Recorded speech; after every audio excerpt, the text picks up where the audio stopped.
వ్యవహారం తండ్రి కొడుకుల వారికి దారితీసింది. రాను ఆ వ్యవహారం ముద్దిరి పాకాన పడింది.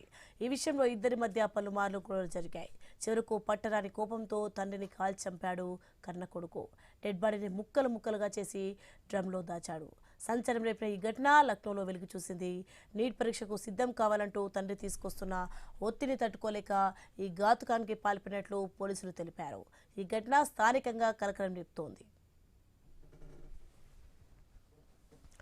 ఇక లక్నోకు చెందిన మానవేంద్ర ప్రతాప్ సింగ్ ఈ నెల 20 నుంచి కనిపించకుండా పోయారు.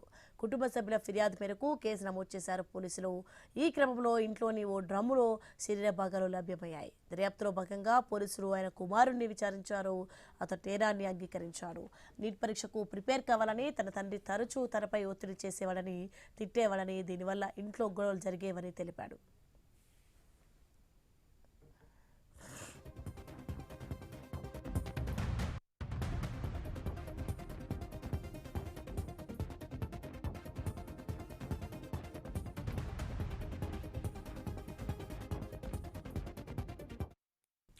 ఇక నిందితుడి తల్లి 2018లోనే మరణించారు. ప్రస్తుతం సోదరి తండ్రితో కలిసి నివసిస్తున్నాడు.